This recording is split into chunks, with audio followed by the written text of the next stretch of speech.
Shri Ashok Gehlot ji, Shri Bharat Singh Solanki ji, Shri Bhargava Thakur, Shri Siddharth Patel, Shri Jitu Patwari ji, Shri Shakti Singh Gohil ji, leaders on the stage, distinguished ladies and gentlemen. I am very happy to be back in Gujarat, which has produced India's most extraordinary sons, Mahatma Gandhi and Sardar Vallabhbhai Patel. I am also happy to be in your midst, who are renowned all over the world for your business and enterprise. I am also happy to be in the state where one of my daughters obtained her degree at IRMA in Anand. But I must state that I also speak with a heavy heart. I start my address by invoking the memory of more than 100 people who lost their lives last year in the wake of the demonetization. Tomorrow will mark exactly 1 year since the disastrous policy of demonetization was thrust on the people of our country. I say it with immense pain and a sense of deep responsibility that the 8th of November was a black day for our economy and indeed for our democracy. I remember feeling shocked when I heard the Prime Minister's announcement, and I wondered who advised him to inflict such a reckless step on our nation and whether any considered thought went into it. My dear friends and fellow countrymen, black money and tax evasion are a menace that the country needs to tackle. But demonetization was clearly not the solution. It has been suggested many times in the past as one of the methods to eradicate black money. But as a responsible government, we never took such a drastic measure because in our recent analysis, the costs of demonetization always exceeded the benefits very substantially. One must also remember that nowhere in the world has any democracy undertaken such a coercive move, withdrawing 86% of the legal tender in one single swoop. Neither would anyone advise to bring out an even more high-valued currency note of rupees 2,000 after invalidating 500 and 1,000 rupee notes. We know by now that none of the stated objectives of eliminating black money, terror financing, and counterfeit currency have been met. To promote a less cash economy, coercive steps like demonetization are ineffective. The cash in circulation after 1 year is close to 90% of the previous levels. The fact that more than 99% of the demonetized currency came back into the banking system has punctured the government's claims. There are also widespread reports of the rich converting their black money into white while the poor have undergone immense suffering. Demonetization has proved to be mere bluster to reap political dividends, while the real offenders have escaped. I repeat, as I stated in Parliament, this was organized loot and legalized plunder. We saw the impact of demonetization on the economy when the GDP growth rate dropped to 5.7% under the new calculations. Even this is bound to be a gross underestimate, as the pain of the informal sector is not adequately captured in the calculations of the GDP. Every 1% loss of GDP growth rate annually costs our nation 1.5 lakh crore rupees.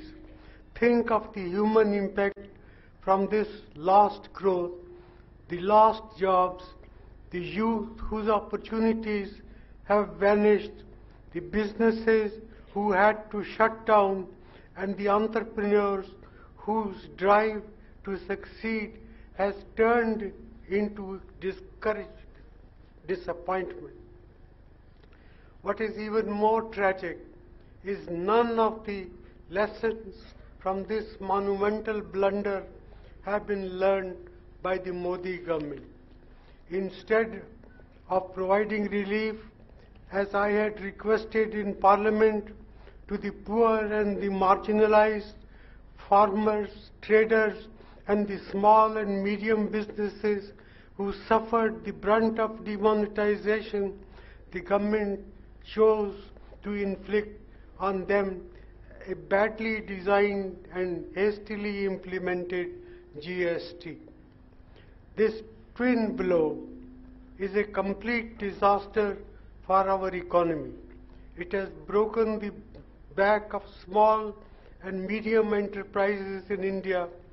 In the textile hub of Surat alone, 60,000 looms have been discarded since July. At the rate of 35 jobs lost for every 100 looms shut, and an estimate of 21,000 jobs have been lost in just one industrial sector in Surat.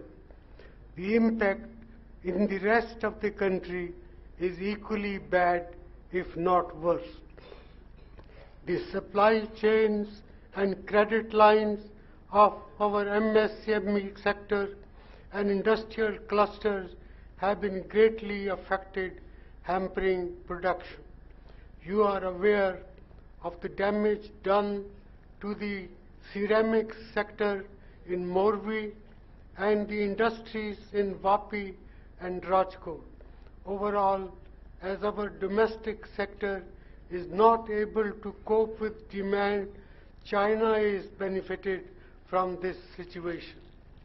In the first half of fiscal year 2016-17, India's imports from China stood at rupees 1.96 lakh crore, bringing the same period, during the same period in fiscal 2017-18, the imports from China increased to rupees 2.41 lakh crores. This unprecedented increase of imports by more than rupees 45,000 crores, which is a 23% increase in a year, can be attributed largely to demonetization and the GST. These twin blows damaged India's medium and small manufacturing sector, and our businesses had to run to Chinese imports at the cost of Indian jobs. The goods and services tax, as envisaged in our government's own thinking, was supposed to simplify taxation in the country with a single tax, capped at 18% to make life easier for our businessmen, both big and small. The current GST is a great departure from that vision.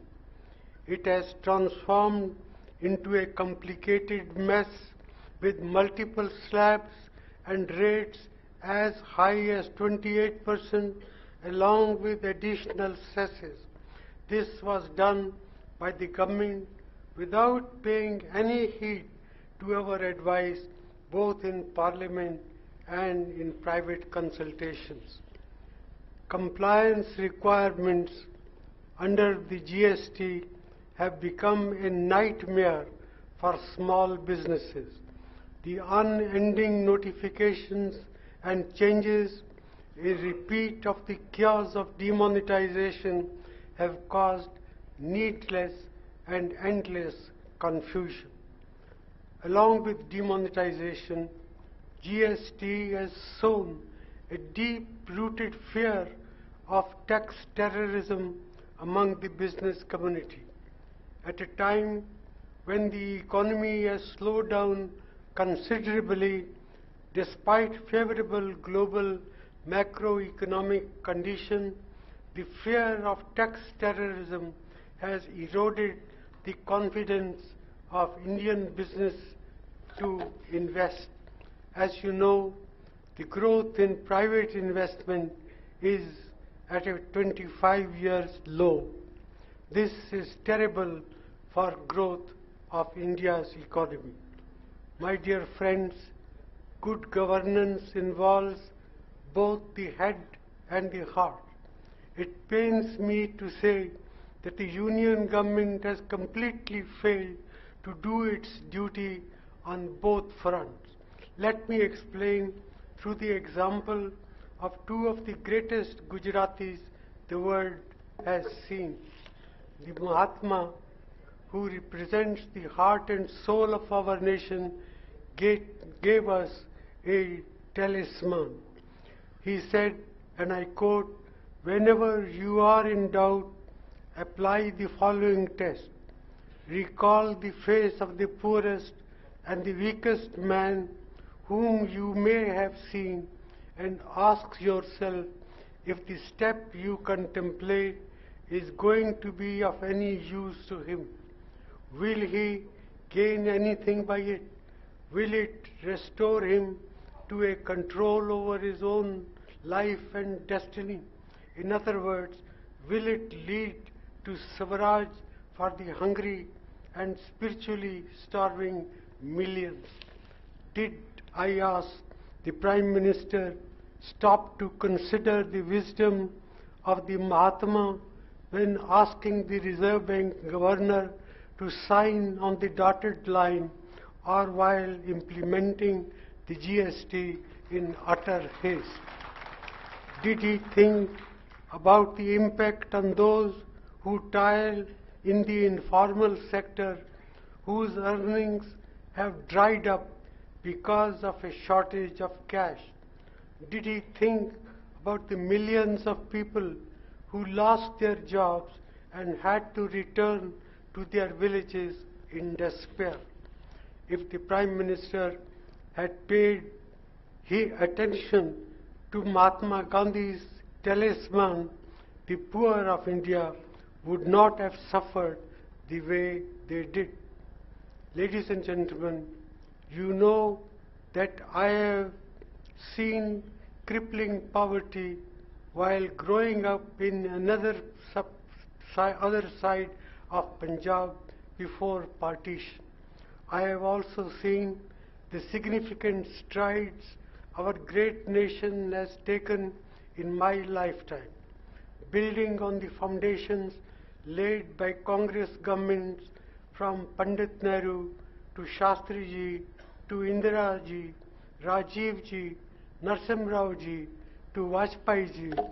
I can proudly say that when I was Prime Minister, we lifted 140 million people out of poverty a task no other democracy in the world has achieved in a period of 10 years.